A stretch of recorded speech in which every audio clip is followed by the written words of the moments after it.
In Minnesota, 2009, an outbreak of HIV, a form of meningitis, spread at a local elementary school. 5, all under the age of 5, were reported infected with this disease. Out of 5 children, only 2 of them were vaccinated prior to the incident. Those 2 children survived, and the other 3 unvaccinated children died. You know, this is one of the many numerous facts that should be made whenever speaking on a national issue regarding our young generation's protection, especially for purposes to have caregivers come to a uniform decision in vaccinating their children. The undecided parent just may need a bit more information in their head to secure his or her trust in modern medicine. The writer, in my opinion, did not succeed in this area. Therefore, my central issue is that I'm going to make a rebuttal to the writer's editorial pertaining to the vague value claims made about childhood vaccines and give more specific reasoning.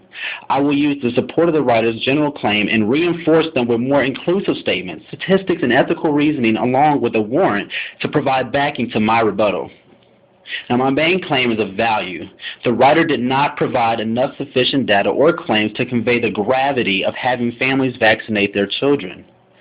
With my warrant stating only 2 general claims in favor of vaccines is not sufficient means to capture national adherence and compliance with safety results.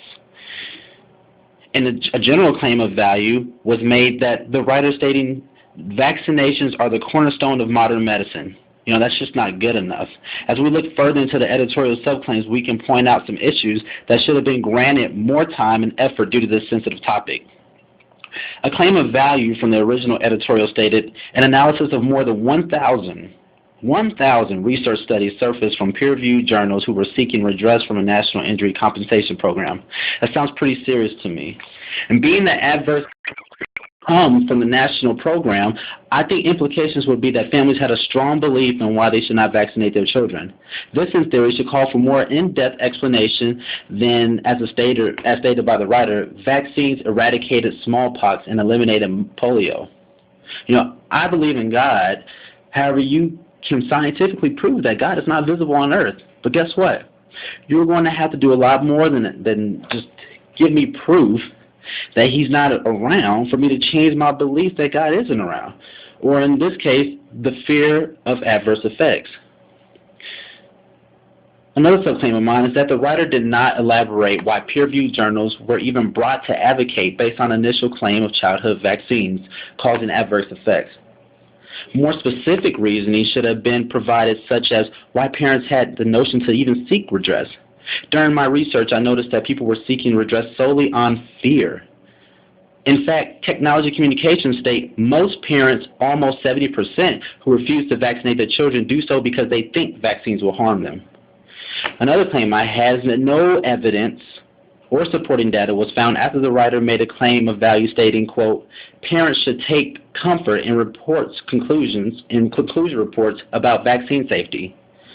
To be more specific, parents actually should take comfort in the results primarily because the Institute of Medicine has heard their cries and worked diligently to provide adequate and accurate results. Second, peers should also be advised that research process is meticulous. As stated by Diego Pinda, in the Encyclopedia of Science Communications, quote, when activist group first claimed, which means we've been down this road before, that vaccines cause autism due to mercury-based preservative thimerosal, the medical institute, just as we recently did, could neither confirm or deny the claims, thus collecting data during a span of several years in research and adverse effects risks, such as autism, diabetes, and others, were not in correlation with the medicine. You see, in conclusion, I agree formally with this editorial. However, the writer had a value position to uphold concerning the future decisions of many caregivers reading this article. I believe it was his moral responsibility to communicate effectively and precisely, qualifying the safety report's finding of no evidence. Another thing, do any of the peers seeking redress have any real scientific evidence that their children were victims of adverse effects, victims of autism or diabetes as claimed? Or how about asthma? No, and none are reported, which is another valid reason why parents should take comfort in the safety results. These claims are all made by fear, and this fear could even be a scapegoat to evade financial obligations to modern medicine as recognized by preeminent author of childhood immunizations. What about out of sight, out of mind? This too could be a factor, being that the last case of smallpox was seen in 1977 thanks to modern medicine. What do you think will happen if we allow fear to enter our hearts, or even deception? Another deadly epidemic could surely arise, taking innocent lives and putting claims of adverse effects at the least of our nation's worries. My name is Glennie Burks, and I'm doing a response for Safety Report Vaccinations.